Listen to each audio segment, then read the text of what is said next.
Alright YouTube, hello, thank you for watching.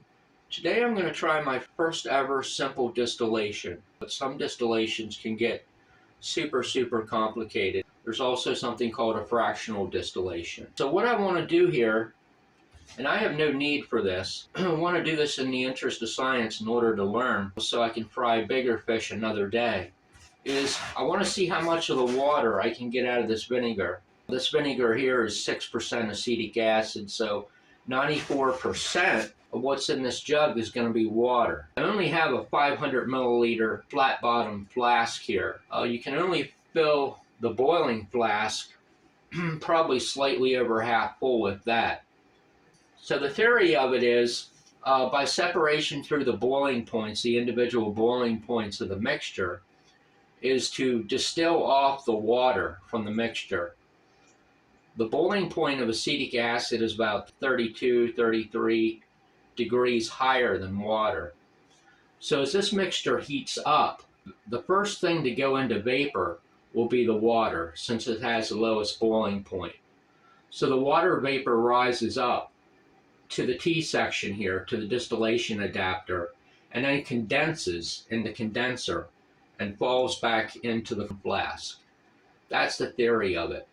So distillation is just a way of separating something from a mixture. If you have two things that mix together to form a homogeneous mixture, two things that are miscible, that blend together, distillation is how you do it. If the two components had vastly different densities, you could simply separate them by a separation funnel. But vinegar and water mix very well together, so you can't separate them by densities. So I have no idea if this beaver pump works or not. I think I got enough water in it. Now unfortunately I don't have a lab jack, so getting this flask at the right height was a real pain in the ass, to say the least. It's not ideal to have something set up like that, because if the boiling goes out of control or something like that, you can't easily remove the heat from it. Since there's no way to slide the heating fixture out. Ideally, I should have a heating mantle for this, but when I bought this here, I bought it for cleaning up stuff with very low boiling points. So I didn't buy this particularly to be used at this temperature. So the water just flows through the jacket of the condenser, kind of backing up. So there's just an inner tube going through that's jacketed.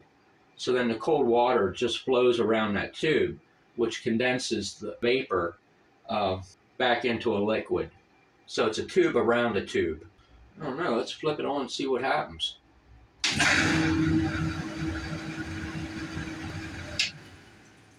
Okay, we got no water flowing. It has a dial on it, off to the left and off to the right. Straight up is supposed to be water flow, I think, but the water should flow in on the bottom of the condenser and go out on the top of the condenser when you're doing this. That's very important. There we go.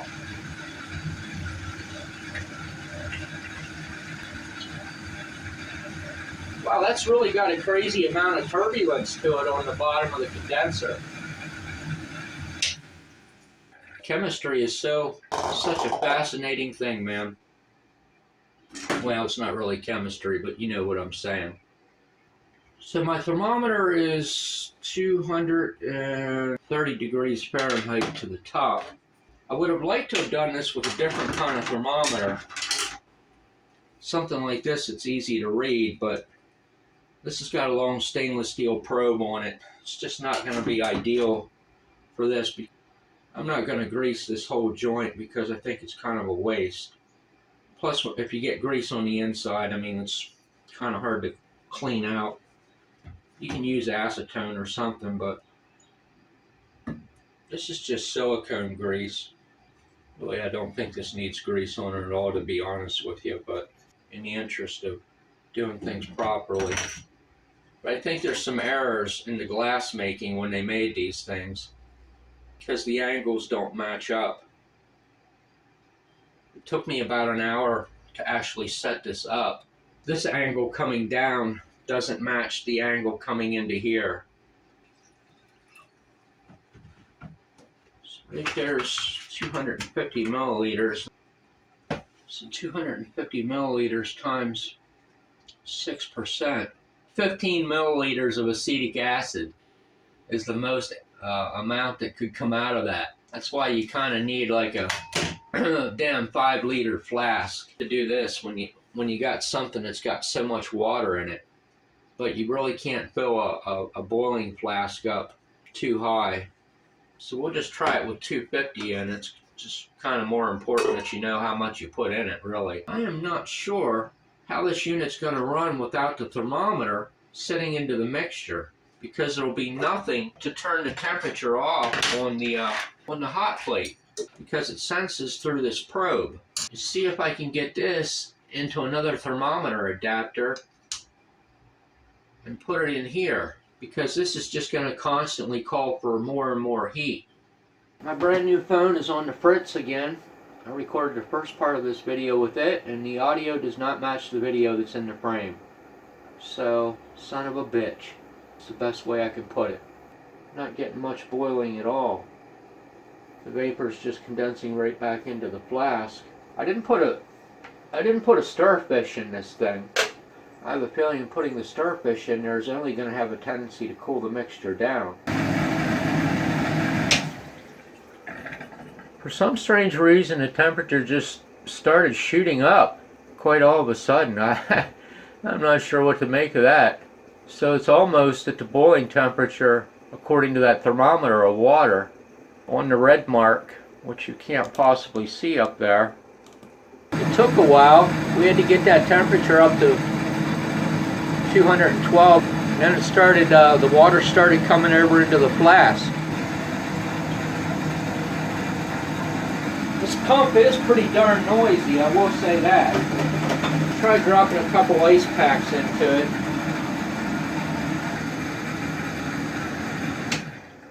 The water in the pump is not very cold at all, and I think that's going to be an issue. I've heard about this pump, that the pump itself has a tendency to heat the heck out of the water.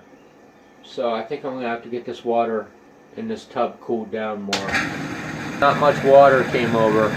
Very, very slow. Probably take several hours to do this. That might be the reason I bought the second thermometer right there.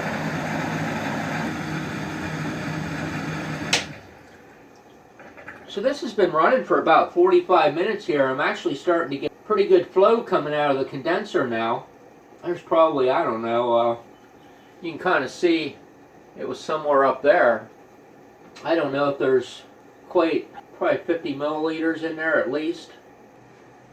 So I think what's happening here in some portion, some of the water is condensing up here in the distillation adapter and running back down in. So I think what I'll try to do is wrap it up a little bit. There's probably about 50 milliliters, I'm kind of guessing, that came over. It's kind of hard to tell, but fortunately I just don't know what to do about this water pump ordeal. But it might actually be a good idea that I have a pan in here, because when that water gets hot, how in the heck am I going to get the water out of there? The only thing I can really do is scoop the water out, dump it into a pan, and put ice into it. Unless I put another pump on the container itself, just to pump water in and out of it at intervals. It does have connection points on the back for a water inlet and an outlet into the tank. I mean, that'd be kind of crazy to do that, but put a temperature sensor in the tank, it starts pulling cold water from another source into the tank to maintain the temperature. That could be done. There'd be some electronic controls to it, but could very easily happen. So I just don't know how that temperature on the water jacket here is going to affect its ability to condense. Kind of thinking that the fact that there's condensation forming at this point on the condenser, that should tell me something in relation to the water temperature in this tube versus the length. But hell, I'm just not smart enough to figure that out at this point. If this water were colder coming in here, it kind of stands to reason that this condensation point that I'm seeing is going to move. That's kind of what makes sense but I'm just not skilled enough with this to know. This should be pretty much 100% water. I don't know if I'd want to drink it afterwards to check it. That would probably be the best way. Just to gobble the whole flask down and see if you get any heartburn. If you get heartburn, then, then you know your experiment failed. Oh man, the shit I come up with, really. Unfortunately, I just don't know if there is a sieve or a screen or mesh or anything on this pump to know what to do as far as putting ice cubes into it. I can't imagine that they would have built a pump that if you put ice in it and the ice melts, it sucks the ice cubes in and destroys the propeller vane, but you know, you just never know these days. So I'm still reluctant just to put ice cubes in it. That would cool it down a lot faster. But then the problem is you're going to be dipping water out of it all the time and replacing it. So I would never want this guy to see this video and hear his name in it because he'd be laughing his ass off at me for sure. He did a video on hydrobromic acid. He always does awesome videos. But unfortunately the guy talks so fast and he's so damn skilled at what he does, I just can't grasp a lot of what he says. But basically the gist of it was, he was saying you can't boil off water from a mixture. It's kind of a fallacy, and fallacy isn't the word he used. He said, but a lot of people think that you can boil off water from a mixture. He says it just doesn't work that way. He said you will always get both products coming over, and you will just get to a point where you just have to keep distilling and distilling and distilling, and it will never ever happen. And that kind of makes sense to me as to why that might be in certain mixtures. If you put something into an open container like a beaker and you heat it up like I did, like an idiot, trying to boil the water off of vinegar, what happens? The water vapor condenses on the upper portion of the beaker because it's colder, and then the water just runs right back down into the mixture, and it just keeps cycling over. It's kind of looking at it simply as to why I couldn't boil off water trying to do this in a beaker. Because you get like a reflux action where it comes up, but then it recondenses back into the mixture, kind of like a reflux condenser would do. If that makes any sense to anybody that knows what a reflux condenser does, and I'm an idiot yet, I'm still learning. So I think just the fact of insulating this here will help keep some of that from falling back into the mixture and condensing back in. That was kind of the point I was getting to. I referred to distillation as an art in the beginning, and I think it's fair to say that because it can get extremely complicated from what I've seen. Kind of to the point at which you can end up having a mixture that its individual components don't even boil at the temperature that they would if they were individual. And I kind of used the wrong word there. But if that makes any sense. So if you had two things in the mixture, or three things in the mixture, that boiled at points A, B, and C, when you put the whole mix together, trying to separate those components would be very, very rough to do in some cases because, let's see if I can kind of word this right, because those components don't boil in the mix at what their individual boiling point value is. I have no idea if I just said that right or not. I know what I want to say, but I'm just not skilled enough to spit out the terminology, unfortunately. So there's definitely a science to distillation, and I can say that to you coming to you as a total moron. So eventually, once I can get this mastered, then maybe I'll move on to trying to do some fractional distillations. Fractional distillations are done when you have two or more components with their boiling points being very, very similar or very, very close to the boiling points of the other things in the mix. In the case of this, the difference in boiling point is somewhere around 32, 33 degrees.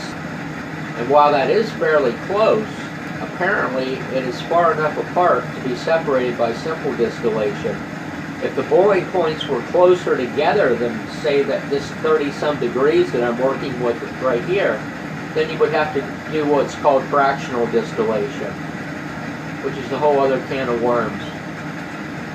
I've looked high and low on YouTube trying to find information to see if somebody could actually spell out how far apart the temperatures have to be, what is the difference have to be in boiling points in order to do a simple distillation. And I can't get anybody on there that's doing distillation videos that's coming out and telling you, other than they're saying that they have to be far enough apart. Well, that really doesn't tell you anything. What's far enough apart? Is that 25 degrees Celsius? Is that 50 degrees Celsius?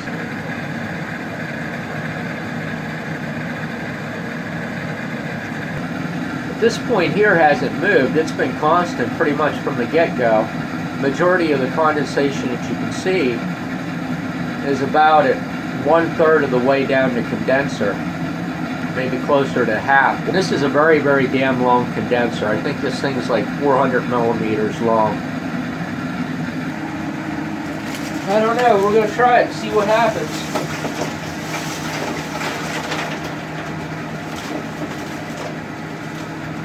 God, I hope I'm not making a mistake by doing this. Otherwise, we're going to have an ice cube grinder on our hands, and that's not going to be pretty. But I'd be very curious to see what, if I could tell any changes in the condenser, if I could get that water temperature to drop down enough. It's been just slightly over an hour. I don't know if that might be about 75 milliliters or not. I tried to push the thermometer probe down in, and the damn O-ring pushed off and pushed down the probe and fell down into the mix. So let that be a lesson. Don't do that. So judging from the size of this 500 milliliter beaker, there's got to be over 100 milliliters. It's kind of what I'm guessing. It's kind of hard to see, but the red mark on the thermometer is 212. So this has been setting on about 217 or so. Boiling point of acetic acid is about 245 degrees Fahrenheit.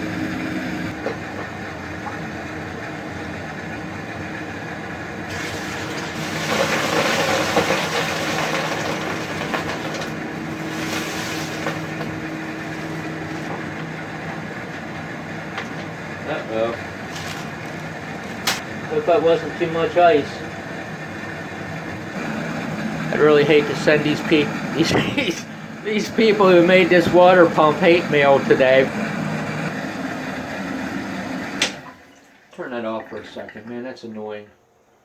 This is something I learned about this latex line. Don't buy this stuff and think you're going to use this as a vacuum tubing.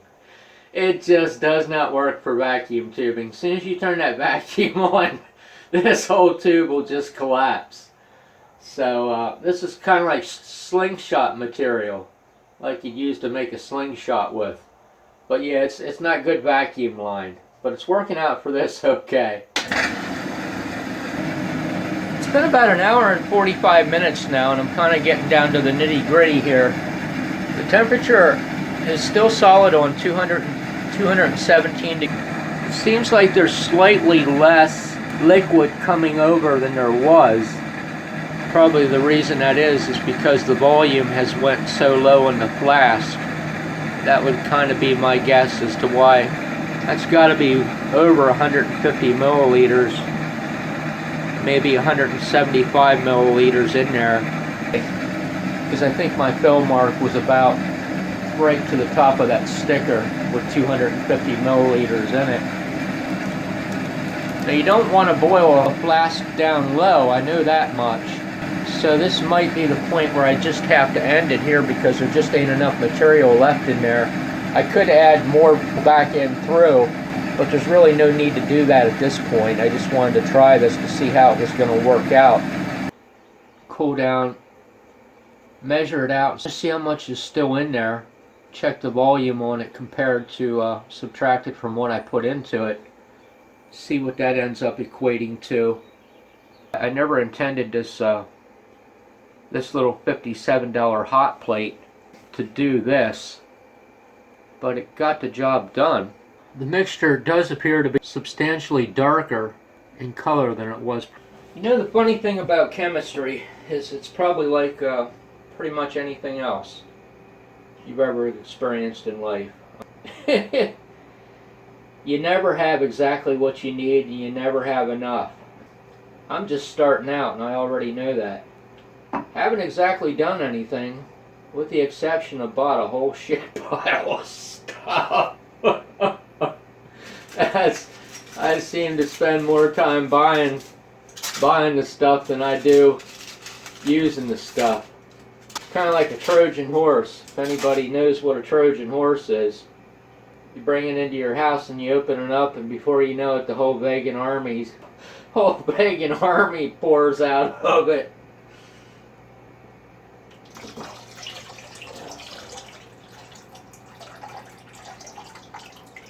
This is a Liebig condenser. It's probably one of the, what I would refer to as the simplest form. Many varieties. It actually has odor to it. I didn't really fully expect that. Kind of different, but I would say that there is definitely acetic acid in this. How much? I just don't know, but there is still definitely acetic acid in this. But it smells slightly different. I'm not sure what to make of that. Well, there ain't much in there. Holy cow. I won't even know how to gauge how much is in there. I'm seeing somewhere slightly under 15 milliliters. That's my story, and I'm sticking to it. Now I gotta clean all this stuff up. Holy cow. One last thing, in the interest of science, see what this stuff says. Kind of guessing the pH of this water probably ought to be about 6. I wouldn't have expected that. That's acidic. How can that be? How can that be?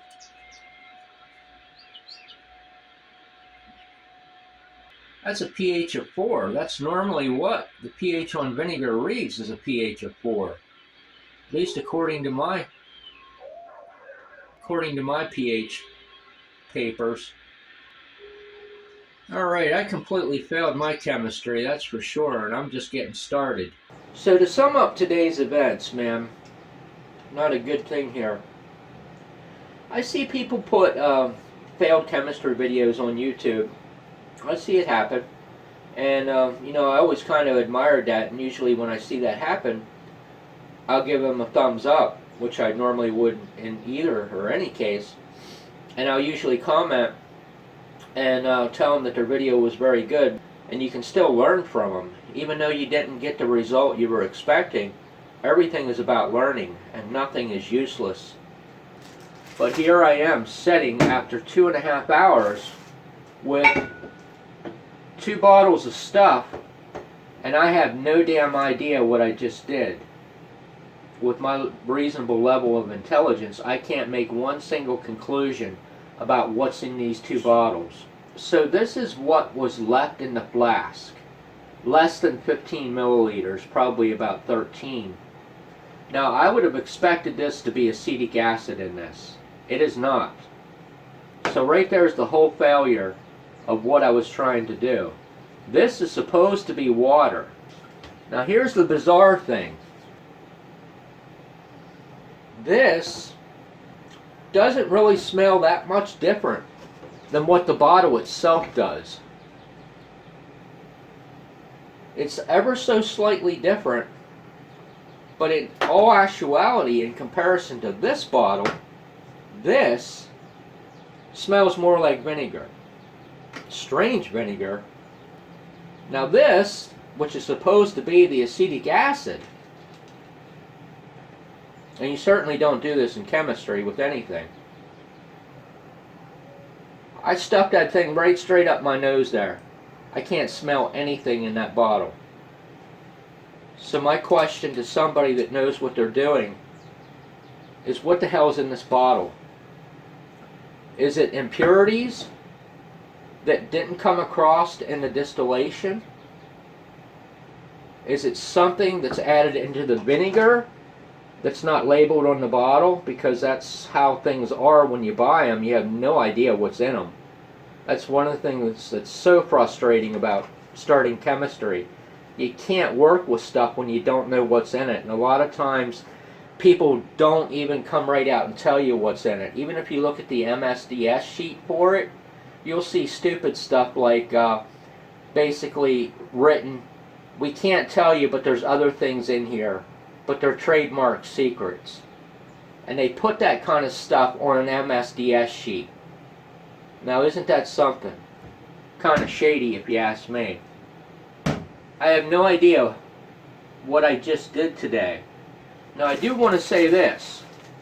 Like I said, if you want to learn chemistry, man, I would not recommend playing around with the internet at all. And man, I can't stress that enough, because a large portion of what you're going to find on the internet from looking stuff up is going to be wrong. I can tell you that from experience over and over again. And it doesn't matter how simple a thing it is. If you look it up, chances are you're going to get wrong information. And most of the times, but not all of them, the reason you're getting wrong information is because they will show you basically an excerpt from a phrase, and they will use that piece, those couple sentences, as the answer to the question, which left out the entire context of where they pulled that piece of information from, which completely changes its meaning. So here's my case in point. So a couple minutes ago, I'm so frustrated, I looked this shit up on the internet. How do you get water out of vinegar? You know what it tells me? It tells me you put it into a separation funnel and wait for the two layers to separate and then drain off the vinegar. You're seriously going to take vinegar and water, or acetic acid and water, really not vinegar and water because it's vinegar when it's mixed together, we call it. But you're seriously going to take a homogeneous mixture of two things and you're going to separate them when they're miscible together. I mean, who puts this shit on the internet, really? I mean, who does this? So, you know, I keep digging and digging, and it says 3 or 4 other answers say, well, you can separate it by simple distillation. Well, here I just did everything textbook, and I can't separate it. You can't separate it by simple distillation. If you could, I would have just pulled it off, even being the idiot that I am. So my question to somebody that knows what they're doing is, why can't you separate water out of vinegar? What do you have to do? I mean, I know absolutely you can do it. There's no doubt in my mind. Why can't you distill it? When I got people all over the place that say you can do a simple distillation and get the water out. If you look up the pH of vinegar on the internet, you're going to get 100,000 answers. And I don't know that any of them are going to be right. But here's the point that I want to make, and I'm going to shut up. My point is this. I've measured the pH of vinegar 100,000 times. Every different kind of vinegar you can think of. I've had vinegar sitting in the refrigerator for 14,000 years. And then measured the pH on it. And the pH is always the same, as far as what pH paper will tell you. And that's roughly a pH of 4. So when I look up the pH of vinegar on the internet, it tells me the pH should be about 2.4. Well, 2.4 is crazy acidic. I mean, that's acid right there, because that's getting pretty far down the pH scale. So how can that be that the internet is telling me constantly over and over the pH of vinegar is that low, when I've done it myself 1,000 times, and this pH paper always tells me the same thing. The pH is roughly 4, the best you can figure, because pH paper is really kind of a shitty way to figure out something precise. But my point is this. When I bought this pH paper, there was probably 12,000 reviews or sales done on this pH paper. So what you're telling me is this. You're telling me that 12,000 people that buy this pH paper are too dumb to know that the pH paper does not work. You see my point? If this pH paper says the pH is 4, and we got dozens of idiots on the internet that say the pH is somewhere under 3, how do you explain that? Is everybody a moron, including the people who buy this pH paper? I mean, completely failed. But I will not give up. It's absolutely become personal. Need to stop putting stuff on the internet. More importantly, messing up good people that want to learn out there. Boy, I'm dumb. Maybe I'm totally stupid, and acetic acid and water are an azeotropic mixture. I just don't know. Sometimes you just can't figure stuff out. So here I am, a beginner, doing a very, very beginner thing, and I have no damn idea why this happened the way that it did. I just can't make sense of it. So you can't have an idiot for an instructor is what I'm trying to say to you. If you want to learn chemistry, you know, really to be 100% honest, you need an instructor is what you need. I'm in no way, shape, or form qualified to give anybody advice, being that I'm just a beginner, but, you know, if you want to learn chemistry, it's like electronics. You got to go to school. This was supposed to be the water. However, the pH of this water is exactly what the pH of the vinegar was when I started. Hey, I appreciate you taking the time to listen to me today. Thanks a lot for watching my video. You take care and have a nice day.